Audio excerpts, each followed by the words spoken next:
you use your contractors to come in and look at the value, or no? No.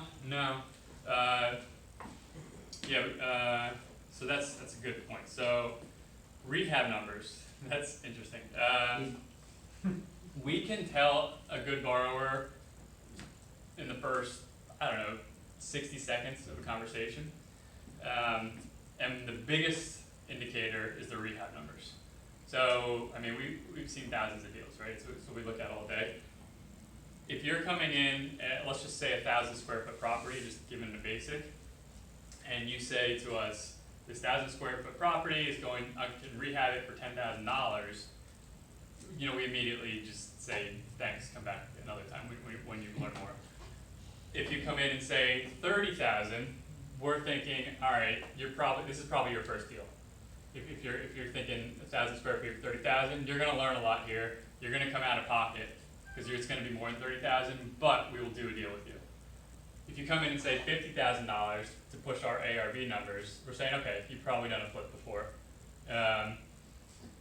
We don't need to send a contractor to determine that. It's basically as simple as I just said. The risk is more on the borrower on that, because if you're under, it's not coming out of our pocket.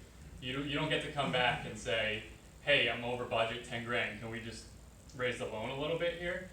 We've already given you our max risk. Those numbers are not changing. So that's why I say save up 30,000.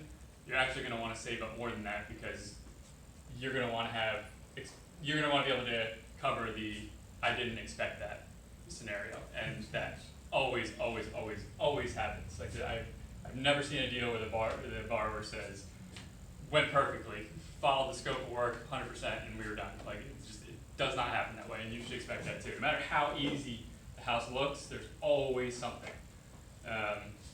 So keep that in mind. Some people say 10% reserves. As a lender, I say 30% reserves. But I get it. I'm probably more on the risk averse side. So, but that's pretty much it. We just, before we send the money over, we will ask for a scope of work. Scope of work is just when you are looking at a house and you've gone through with your contractor and said this is the work that needs to be done. And as long as it's roughly accurate to what we expect on a rehab, then we're good. Because we also know the condition of the house. So we'll say, hey, was this a shell? A shell meaning like no walls, they need to redo the electric, plumbing, and all of that. We know that 50,000 easily is 70 to 80,000 because you have to redo. HVAC, plumbing, and electric costs $20,000 right there. So yeah, it's hard to give you a perfect range on that, but we have a good idea of what to expect for the house. So yeah, we don't need to send a contractor. Yeah.